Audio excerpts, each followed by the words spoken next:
pemirsa, kembali lagi bersama Imtiaz Ahmad. Saat ini saya sedang berada di lantai 2 Gedung Gria Legita Universitas Pertamina, yang dimana saat ini saya akan mewawancarai salah satu dosen atau pengajar dari Universitas Pertamina, khususnya teknik geofisika. Bersama saya Ibu Sari. Selamat sore Ibu Sari. Selamat sore. Ibu Sari, apa kabar Ibu? Baik, alhamdulillah. Anak sehat? Alhamdulillah. Oke. Jadi saya akan mewawancara Ibu mengenai pemilu tahun 2024 Bu. Oke. Menurut sejauh ini pandangan Ibu mengenai pemilu 2024 ini seperti apa Bu? Pemilunya sendiri saya rasa persiapannya sudah cukup baik ya gitu. Tapi mungkin memang kita harus menantikan nanti ya terkait sesi debat nanti antara para paslon gitu ya, supaya nanti masyarakat itu juga tahu, lebih yakin nanti dia akan memilih pasangan yang mana untuk menjadi pemimpin. Tadi Ibu udah berbicara masalah debat. Menurut Ibu dari 1 sampai 10 seberapa penting debat memberi efek kepada pengaruh ke masyarakat? Menurut saya sangat penting ya, karena dari sesi debat itu nanti akan menguji gitu ya pemahaman dari masing-masing paslon. Mereka sudah paham dari inti-inti permasalahan yang ada di negara kita, lalu solusi mereka itu apa untuk masalah-masalah tersebut gitu. Jadi dari situ kita bisa menilai nanti kualitas dan juga solusinya itu apakah tepat gitu ya untuk permasalahan-permasalahan tersebut. Ya. Kita melihat juga nih Bu bahwa saat ini ada beberapa masalah yang cukup hangat. Kita lihat terakhir ada perubahan format mengenai debat ya Bu, debat cawapres. Menurut Ibu, pendapat Ibu seperti apa dan bagaimana cara kita menghadapi permasalahan-permasalahan tersebut sebagai warga sipil? Kalau perubahan format debat itu saya rasa kita harus fokus dulu ya ke tujuan debat itu apa. Jadi walaupun ada perubahan format dan sebagainya, yang perlu kita utamakan adalah kita ingin tahu nih ya para paslon ini mereka tahu nggak masalah-masalahnya apa, lalu solusi mereka apa, gitu aja. Jadi terlepas nanti formatnya berubah dan sebagainya, yang penting ini tetap harus diadakan supaya, dan masyarakat kita kan sudah makin cerdas ya, jadi mereka juga dari situ bisa menilai. Jadi kita nggak semacam tidak tahu nih visi misi masing-masing paslon seperti apa, tapi dari debat ini nanti jadi makin clear. Dan terlepas nanti berubah, yang penting tetap diadakan, wajib tetap diadakan. Selanjutnya Bu, kita tahu bahwa masing-masing pasangan calon dari 1 sampai 3 ini mempunyai gimmicknya tersendiri lah Bu. Ya. Kalau menurut Ibu, mengenai pandangan Ibu dari paslon nomor 1 sampai nomor 3, seperti apa Bu? Gimmicknya ya, gimmick itu berarti untuk bisa mempromosikan dirinya ya, seperti itu. Sebenarnya selama tidak melanggar kode etik, tidak melanggar ranah untuk mempromosikan diri dan juga visi misi mereka masing-masing, sebenarnya tidak masalah ya. Yang pasti tapi harusnya sesuai dengan aturan yang berlaku ya, karena ya mereka kan akan menjadi pemimpin ya. Jadi yang penting mereka tetap dalam koridor peraturan yang berlaku gitu ya, tidak melanggar. Terus tahu waktu-waktunya kapan mereka harus mempromosikan diri, tahu kapan mereka harus bertugas, selama itu dijaga sih harusnya tidak masalah. Kriteria pemimpin menurut Ibu seperti apa yang cocok memimpin suatu negara yang besar, Indonesia?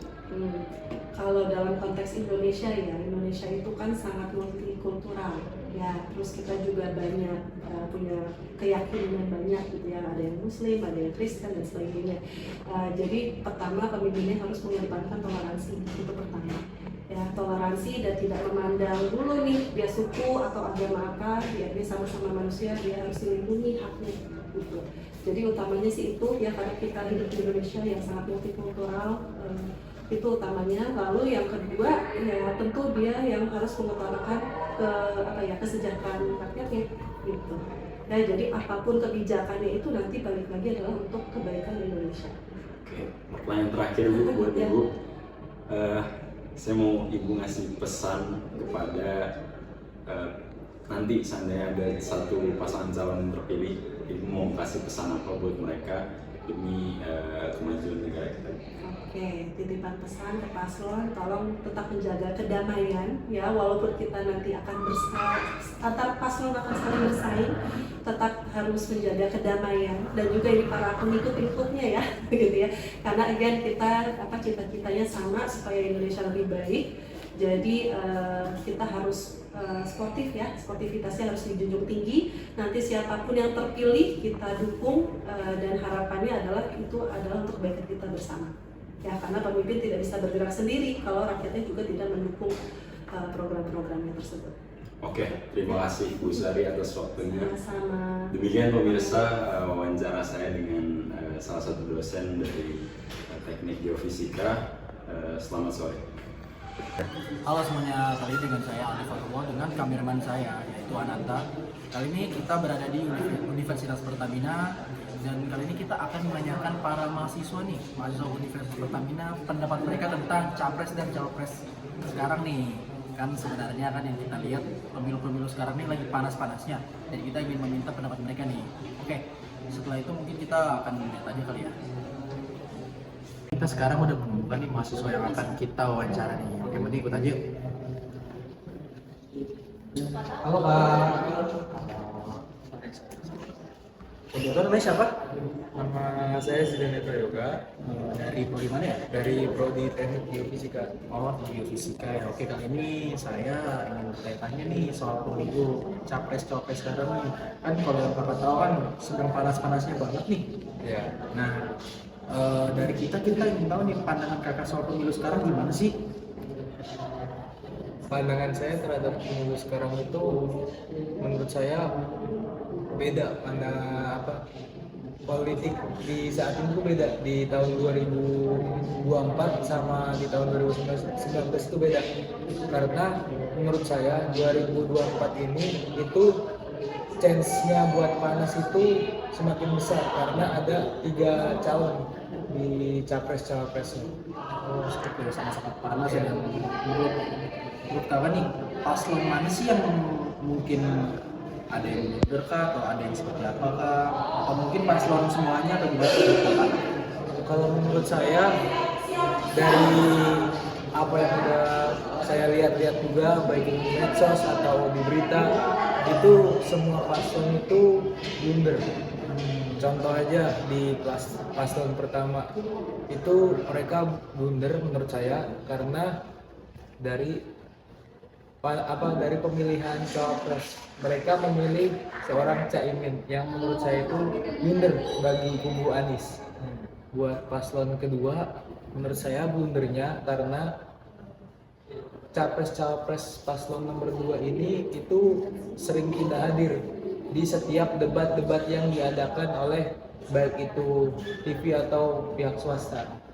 Buat paslon ketiga ini menurut saya blunder ketika pas ditanyai soal ekonomi dunia oleh dubes dari Jepang. Itu menurut saya jawabannya itu blunder. Jadi setiap paslon ini buat sekarang itu sudah blunder. Oh, seperti itu ya. Nah, dari jawaban dari kakak nih, kan keresahan kakak nih terhadap paslon-paslon sekarang ini. Nah, kalau menurut kakak, saya ingin bertanya deh, kriteria kakak seperti apa yang ingin kakak dapat dari presiden sekarang, misalnya terpilih, kriteria kakak aja. Kalau menurut saya, buat kriteria pemimpin untuk saat ini itu yang pastinya dapat mensejahterakan rakyatnya, yang juga dimana pemimpin ini bisa tegas, baik itu tegas terhadap keputusan yang ingin dibuat atau tegas dalam hal-hal yang lain. Itu kalau menurut saya sih perlu pemimpin yang tegas buat sekarang. Seperti itu. Oke nih kak, terakhir nih kak ya, pesan kepada calon presiden misalnya udah terpilih di tahun 2024, pesan apa ya kak pengen kakak beritahu pada mereka? Pesan dari saya pribadi itu buat paslon yang sudah terpilih nanti, itu semoga dapat melanjutkan elektabilitas positif yang udah dibangun sama Pak Jokowi buat sekarang. Wah, kakak jawabannya sangat-sangat kritis ya. Bagus. Mahasiswa sekarang udah pada pinter-pinter ya guys ya. Oke, Mungkin itu aja dari kita. Seperti itu pendapat dari mahasiswa Universitas Pertamina dan saya sangat senang, beliau sangat senang. Oke, mungkin itu aja. Terima kasih.